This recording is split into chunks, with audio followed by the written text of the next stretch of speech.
Jake Sherman, I'm coming to you first. Take me inside Speaker Pelosi's day, if you have any reporting on when she found out or how she found out and how quickly she's been able to be there to be with her husband. Lots to unpack here, Nicole. Number one, she is on the way, if not having already landed in San Francisco. She was in Washington. As you can imagine, this is a very busy time of the year for her with the campaign season in full swing. She told me I spoke to her about a week ago. She told me she had been in like 5 states in 2 days. So this is something that or 5 states in 3 days or something like that. This is a time of the year where she's all over the country. That's number one. I know at the White House, they found out around 7 o'clock this morning, which is just a little bit more than an hour after the incident happened and police responded. I'm not sure exactly when Pelosi found out, but there's a few things that we need to dig into here, and I'll try to do it quickly. Number one, Nancy Pelosi has a massive security detail. Many people. She's never without it. She is the only congressional official. I think actually the Senate President pro tempore also has a 24-hour security detail because they're in line to the President of the United States. So she's always protected, whether she's in Washington, San Francisco, or elsewhere. The Capitol Police Department has been really struggling over the last year or two since the January 6th attack. Specifically, they've had to give many members of Congress security details. They've had a spate of retirements over the last year or so. People don't want to serve in the Capitol Police Force because I think of January 6th and other things. And they've expanded their reach. They've opened satellite offices across the country. They have officers at the airport. So this is a police department that's really stretched thin. And this is my personal view.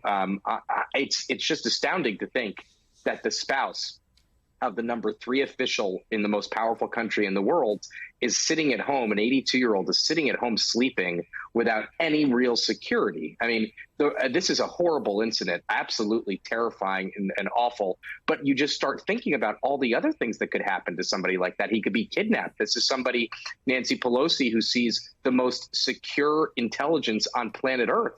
And her husband is sitting at home as an 82-year-old without any protection. To me, it's very, very strange. And I'm sure it's going to be examined. In fact, we broke in our midday edition today that the Capitol Police Department is doing a review for a number of high-ranking congressional officials in the wake of this attack. And I just know I've gotten calls from a lot of members of Congress today. And one said to me, spouses are very, very panicked because not everyone is Nancy Pelosi, Nicole, but you think about a rank and file member of Congress who's a big figure in their community. Their wives or their husbands are sitting at home sleeping. Yes, they might have money to outfit their home and to harden the security in their home, but anybody could do this to any spouse, God forbid. And it's just terrifying when your husband or wife is in Washington. You're sometimes thousands of miles away, and you're basically a sitting duck. So it's terrifying to think about. Jake, I want to hear more about that. And specifically, I worked in the executive branch, and a president's entire family is protected, including their children. Yeah. I mean, are there calls to reexamine the scope of who is protected? There have been calls dating back to 2010. I remember, and many of your viewers will remember, during that Tea Party wave in 2010, there were a spate of incidents at town halls across the country and at campaign offices across the country. Then we had the horrifically tragic shooting of Gabby Giffords and the tragic shooting of Steve Scalise. Thank God both of those lawmakers survived those shootings. But we've heard calls for the last decade or so to give every member of Congress a security detail. That's improbable, if not impossible, just because of the scope of the resources, Nicole, that would take to protect members of Congress, 535 police officers. But what the Capitol Police has done is they've expanded to give lawmakers security when they're going through airports. They say they coordinate more intensively with local police departments to ensure the security of members of Congress. But I think we could say in this instance, obviously, this is a spouse, so not every spouse should get it, but you can make the argument, and many people have made the argument today to me, that he should also, the Speaker of the House's husband, should also have a security detail. But yes, the answer is absolutely yes. We've heard lots of calls, public and private, over the last decade to increase security for members of Congress. Pete Strzok, the assailant, walked into the Pelosi's home and said, "Where's Nancy?" And according to reports, was tying up Paul Pelosi, her husband, quote, "until Nancy got home," end quote. Speaker Pelosi was the target. The victim, tragically, last night was her husband of this brutal assault. Tell me your sort of initial assessment in terms of what we know and what your questions are moving forward. Well, Nicole, my initial assessment is this is unfortunately not surprising at all. I mean, we have been talking for years, certainly prior to January 6th, about the increasing agitation and calls for violence or violent imagery inevitably was going to lead to people, certainly those who are on the fringes, to take action. And I'm not surprised, sadly, that we've seen this. And sadly, I have to say, I don't expect this is the end of it. But what's going on right now, I mean, in the San Francisco area, I think, from a crime scene perspective, from an investigation perspective, there's a tremendous amount of going on, focused on two broad areas. One is everything at the Pelosi residence, all of the neighbors, all of the CCTV coverage, all of the evidence within the scene that needs to be gathered, the hammers, fingerprints and everything of that nature that exists at the crime scene.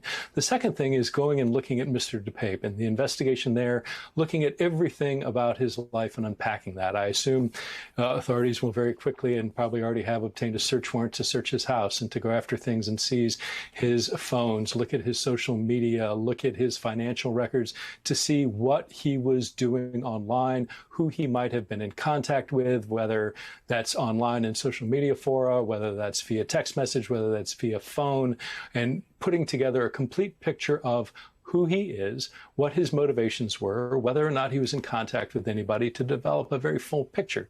It seems from your reporting that this is something that the local authorities are going to be pursuing criminal charges, and that the FBI certainly will be supporting that in a significant role. But absolutely, there are broader lessons to look at here in terms of what caused this radicalization. What were the things, and certainly the reporting is that all of the sort of mantra of the far right, from QAnon to anti-vaxxing to voting fraud to the litany of causes that we have seen on the far right, are things that Mr. DePape have posted online.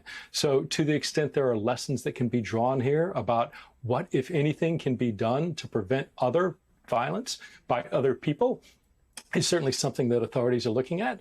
But I'm afraid the short answer is there isn't anything. Short of a universal condemnation of violence of this, we're not going to do much to dial down the potential for violence. And I'm afraid what we're seeing today in Speaker Pelosi's husband in the hospital is just the harbinger of more things to come. That is so ominous. Jake Sherman, I saw your hand go up. Did you want to jump in on this? Yeah, the people I agree with much of what Mr. Strzok said, but the people that I've spoken to today anticipate federal charges. I mean, there's federal statutes that indicate you cannot go after, you cannot threaten or assault a spouse or family member of a member of Congress in relation to their duty. And the people that I've spoken to on Capitol Hill today suggest that this was because this person was yelling, "Where's Nancy?" in connection to her federal duty. I will defer because he's a former law enforcement officer, but the people that I've spoken to indicate that they expect federal charges here. Pete. Yeah, that's good to know. There is a federal statute. I think it's Title 18 U.S.C. 115, if I'm not mistaken. That's exactly what Jake laid out.